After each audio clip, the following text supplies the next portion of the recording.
আসসালামু আলাইকুম রহমতুল্লাহি বারাকাতু। কি অবস্থা, সবাই কেমন আছেন? আশা করি আপনারা সকলে ভালো আছেন।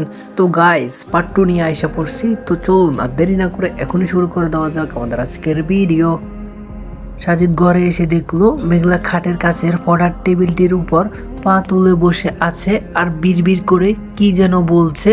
সাজিদ তার কাছে গিয়ে জিজ্ঞেস করলো, কি হলো, এখানে বসে আছো কেন? আমি না তোমাকে ঘুমাতে বললাম? সাজিদের কথা শুনে মেঘলা খাটের দিকে ইশারা করে কান্না গলায় বলল, ওখানে টিকটিকি। সাজিদ বলল, টিকটিকি তো কি হয়েছে? মেঘলা বাচ্চাদের মতো করে বলল, আমার ভয় লাগে যদি টিকটিকি আমাকে কামড় দেয়। সাজিদ তখন মুচকি হাসি দিয়ে বলল, আরে পাগলি, টিকটিকি কামড় দেয় না, যাও এখন লক্ষ্মী মেয়ের মতো ঘুমিয়ে পড়ো। মেঘলা তখন বলল, না আমি একা ঘুমাবো না, আমার ভয় করে, প্লিজ তুমি আমার সাথে ঘুমাও। তখন আমি বললাম, এরকম করতে নেই মেঘলা, লক্ষ্মী মেয়ে না তুমি? তাহলে যাও ঘুমাও, ঘুমিয়ে পড়ো, আমি বারান্দায় আছি। মেঘলা জেদ্দরা গলায় বলল, তুমি আমার সাথে না ঘুমালে আমিও ঘুমাবো না। সাজিদ তার দিকে তাকিয়ে একটু রাগী গলায় বলল, বলছি তো যাও ঘুমিয়ে পড়ো। মেঘলা তখন বাচ্চাদের মতো করে বলল, তুমিও তো আমাকে বকছ। সাজিদ তখন বলল, বকছি কোথায়, আমি তো তোমাকে ঘুমাতে বললাম। ভালো মেয়ে তো তুমি, অনেক রাত হয়েছে, যাও ঘুমিয়ে পড়ো। মেঘলা বাচ্চাদের মতো আকুতি মিনতি সুরে বলল, আমার ঘুম আসছে না, তুমি আমাকে ঘুম পাড়িয়ে দাও। কতদিন কেউ আমাকে ঘুম পাড়িয়ে দেয় না, আমার মাথায় একটু হাত বুলিয়ে দেয় না। জানো, ছোটবেলায় আম্মু যখন বেঁচে ছিল আমাকে প্রতিদিন সুন্দর সুন্দর গল্প বলে ঘুম পাড়িয়ে দিত। আম্মু আমাকে ছেড়ে চলে যাওয়ার পর থেকে কেউ আর আমাকে গল্প শোনায় না। আগে তন্ময় ভাইয়া মাঝে মাঝে গল্প বলতো, কিন্তু বড় আম্মু ভাইয়াকে খুব বকতো, তাই আর আমি কখনো ভাইয়ার কাছে গল্প শুনতে চাইনি। আমার ভাইকে কেউ বললে আমার খুব কষ্ট হয়। মেঘলার প্রত্যেকটা কথা সাজিদের বুকে গিয়ে তীরের মতো বাঁধলো।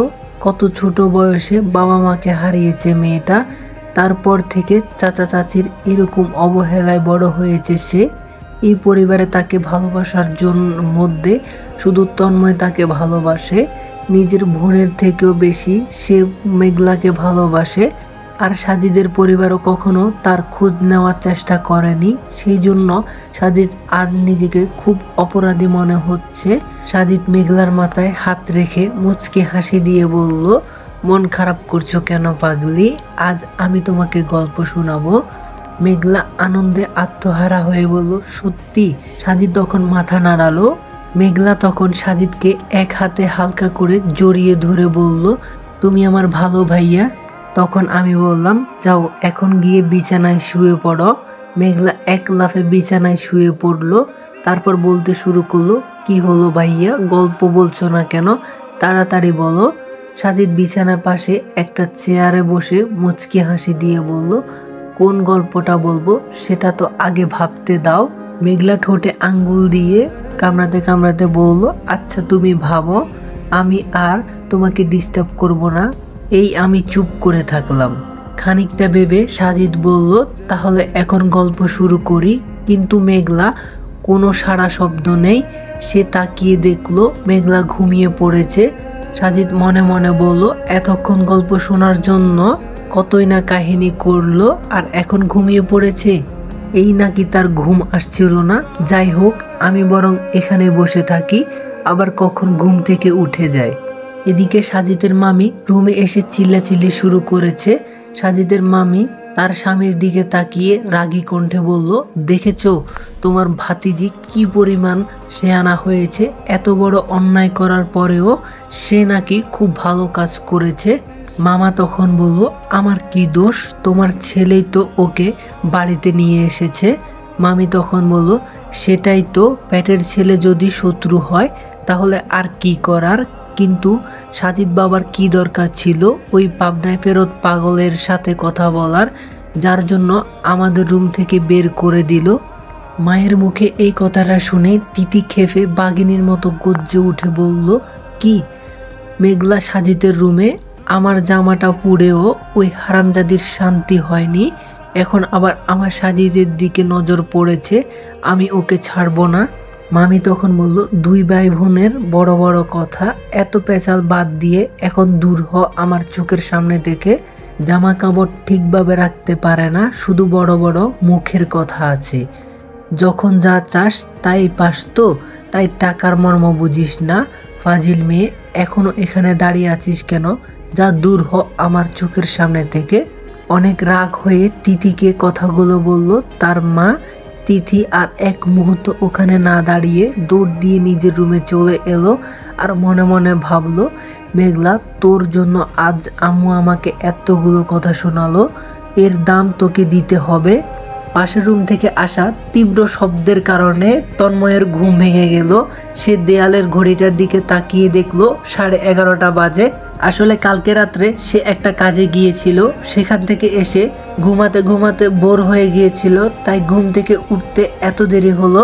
সে বিছানা থেকে উঠে পাশের রুমে গিয়ে দেখলো সেইখানে মেঘলাকে একটা শিকল দিয়ে বেঁধে রাখা হয়েছে। তন্ময়ের বুঝতে অসুবিধা হলো না এটা কার কাজ। সে ভাবতে পারছে না মানুষ এত নিষ্ঠুর কি করে হতে পারে। তন্ময় সাথে সাথে মা মা বলে ডেকে উঠল। তার মা খুন্তি হাতে মেঘলার দরজার সামনে উপস্থিত হলো। তারপর একটা বিরক্তিকর নিঃশ্বাস ফেলে বলল, কি হলো, এভাবে চিল্লাচ্ছিস কেন? তন্ময় বলল, তুমি জানো না বুঝি? মামি তখন বলল, ঢং না করে তাড়াতাড়ি বল, অনেক কাজ আছে। তন্ময় তখন বলল, আমি ঢং করছি? মেঘলাকে এভাবে বেঁধে রেখেছো কেন? মামি তখন বলল, বেঁধে রেখেছি, বেশ করেছি, জানি তোর আদরের বোন কি করেছে। তন্ময় তখন বলল, মেঘলা যে অন্যায় করুক না কেন, ওকে এভাবে বেঁধে রাখার কোনো অধিকার নেই তোমার, খুলে দাও বলছি, তা না হলে এর ফল কিন্তু ভালো হবে না বলে দিলাম। শক্ত কণ্ঠে কথাগুলো বলল তন্ময়। মামি তখন বলল, আমার কি খারাপ করবি? 10 মাস 10 দিন ধরে তোকে যে মা পেটে ধরেছে, আজ অন্য মেয়ের জন্য আজ আমার সাথে এমন খারাপ ব্যবহার করছিস, দেখবি একদিন তোদেরকে ছেড়ে চলে যাব। কাঁদতে কাঁদতে কথাগুলো বলল তন্ময়ের মা। তারপর দ্রুত পায়ে রান্নাঘরের দিকে চলে গেল সে। মায়ের এই কথাগুলোতে প্রতিবারই আটকে যায় তন্ময়। হাজার হোক সে তো মা, তাকে কত কষ্ট করে এই দুনিয়াতে এনেছে, কত কষ্ট করে লালন পালন করেছে, তাই মায়ের মুখের উপর কথা বলার সাহস পায় না সে।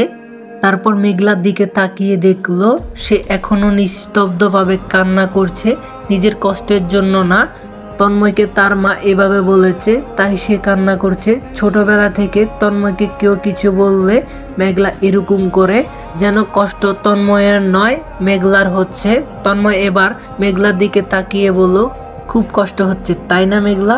মেঘলা বাচ্চাদের মতো করে বলল, না আমার একদম কষ্ট হচ্ছে না, আমার সোনা ভাইয়া এসে গেছে তো। তন্ময় মুচকি হেসে বোনকে জড়িয়ে ধরলো আর মনে মনে ভাবলো, এই বিশাল সাম্রাজ্যের একমাত্র উত্তরাধিকারী হয়েও ভাগ্যের দায়ে আজ শিকলবন্দি মেঘলা। আর তন্ময় নিজের চোখে সব অন্যায় দেখেও কিছু করতে পারছে না, শুধু নিস্তব্ধভাবে অপেক্ষা করছে সেই রাজকুমারের, যে তার বোনটাকে মুক্ত করে এই পাপের সাম্রাজ্য থেকে নিয়ে যাবে। কবে আসবে সেই রাজকুমার, কবে আসবে? কথাগুলো ভাবতে লাগলো তন্ময়। ঘড়িতে এখন দুপুর 1:30টার মতো বাজে। এমন সময় তিথি পড়ার টেবিলের বই নিয়ে বসতে থাকে, দেখে খানিকটা আশ্চর্য হলো তন্ময়। আশ্চর্য হওয়ারই কথা, যে মেয়েকে পরীক্ষার আগের রাতেও বইয়ের ধারে কাছে আসতে দেখা যায় না, সেই মেয়ে এই ভর দুপুরে বই নিয়ে বসে আছে। এটা তো রীতিমতো পৃথিবীর 8ম আশ্চর্য বিষয়। তন্ময় তখন বলল, তুই তো পৃথিবীর 8ম আশ্চর্য দেখালি রে বোন, আমি একেবারে ধন্য হয়ে গেলাম। কিন্তু কথাটা যেন তিথির কানে ঢুকলই না। সে পড়ার টেবিলে বসে বসে সাজিদের কথাগুলো ভাবছিল, কি করে সাজিদের কাছাকাছি আসা যায়, সাজিদের মন পাওয়া যায়, তাই ভাবছিল। তন্ময়ের ডাকে সে ভাবনার জগৎ থেকে ফিরে এসে বলল, কিছু বললে ভাইয়া? তন্ময় তখন বলল, বললাম, তুই আবার পড়াশোনাও করিস? তিথি হালকা রাগ দেখিয়ে বলল, তাহলে কি আমি পড়াশোনা না করেই ভার্সিটির স্টুডেন্ট হয়েছি? তন্ময় একটু দাঁত কেলিয়ে বলল, না মানে কোনোদিন তোকে বইয়ের ধারে কাছে আসতে দেখিনি তো, তাই বললাম আর কি। তিথি এবার হালকা রাগ করে বলল, তাহলে কি আমার চেহারা দেখে স্যারেরা আমাকে পরীক্ষায় পাশ করিয়ে দিয়েছে? তন্ময় তখন বলল, হয়তো। তোর যা বিছিরি চেহারা, দেখতে তো একেবারে পেতনির মতো, তোর এই পেতনি রূপ দেখে ভয় পেয়ে স্যাররা তোকে পরীক্ষায় পাশ করিয়ে দেয়। তিথি তখন বলল, কি বললে তুমি? আমি এখন আম্মুকে ডাকবো কিন্তু। তন্ময় তখন বলল ইচ্ছে হলে ডাক, আম্মু আমার কি করবে? তিথি তখন বলল ডাকলাম কিন্তু। তন্ময় তখন বলল ডাকলে তোরই ক্ষতি, আমার কিছু না। তোর জন্য যে গিফটটা এনেছিলাম সেটা তোকে দেওয়া হবে না, এখন ভেবে দেখ তুই কি করবি। তিথি তখন বলল গিফট কোথায়? তন্ময় তখন বলল এই তো এতক্ষণে লাইনে এসেছিস। এই বললে তন্ময় রেপিং ব্যাপার মোড়ানো একটা গিফট বক্স তিথির সামনে তুলে ধরলো। তিথি খানিকটা অবাক হয়ে বলল এতে কি আছে ভাইয়া? তন্ময় বলল আমি বলে দিলে তো সব সারপ্রাইজ শেষ হয়ে গেল, তার থেকে তুই খুলে দেখ কি আছে। তিথি প্যাকেটটা খুলে দেখলো সুন্দর একটা লেহেঙ্গা দেখেই তিথির মন খুশিতে নেচে উঠল। সে আনন্দিত গলায় বলল ও মাই গড ভাইয়া, তুমি আমার জন্য লেহেঙ্গা কিনে এনেছো, আমার তো বিশ্বাসই হচ্ছে না। তন্ময় তখন বলল আম্মু বলল তোর জামাটা নাকি মেঘলা ফুরিয়ে ফেলেছে, তাই তোর জন্য এই লেহেঙ্গাটা কিনে আনলাম, তোর পছন্দ হয়েছে? তিথি তখন বলল খুব খুব পছন্দ হয়েছে, ইউ আর বেস্ট ভাইয়া। তন্ময় তখন বলল কি বললি? আমি বেস্ট ভাইয়া? বিশ্বাস করতে খুব কষ্ট হচ্ছে বোন। তিথি তখন বলল সত্যি বলছি তুমি খুব ভালো ভাইয়া। তন্ময় তখন বলল হয়েছে, আর এত পাম দেওয়া লাগবে না, বেশি পাম দিলে আবার ফেটে যাব, তখন আমার আবার বিয়ে হবে না। যাই হোক বল মেঘলা কোথায়? তিথি বলল কেন, মেঘলাকে দিয়ে কি করবে?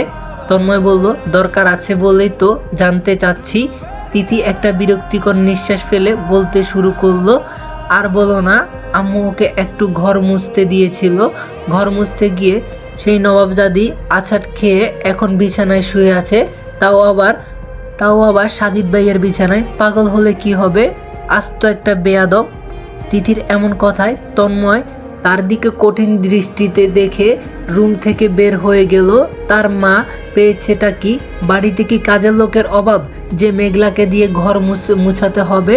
তন্ময়ের মা বাবা পাপের ঘরা পূর্ণ হয়েছে, এবার তাদের শাস্তি পেতেই হবে, কেউ বাঁচাতে পারবে না। তো গাইস পার্ট 2 কেমন লাগছে ওইটা কমেন্ট করে জানাবেন, আর নেক্সট পার্ট চান কিনা ওইটাও কমেন্ট করে জানান। সবাই যারা নতুন আছেন এখন এই চ্যানেলটি সাবস্ক্রাইব করে দেন। ইনশাল্লাহ এখন থেকে আমরা রেগুলার গল্প দিব, আবার আগের মতো ইনশাল্লাহ আপনাদেরকে ভালো ভালো গল্প উপহার দিব। তো দেরি কিসের, এখন এই চ্যানেলটা সাবস্ক্রাইব করে দেন, ভিডিওটিতে একটা লাইক করে দেন। তো নতুন ভিডিও আসা পর্যন্ত সবাই ভালো থাকবেন, সুস্থ থাকবেন, খোদা হাফেজ।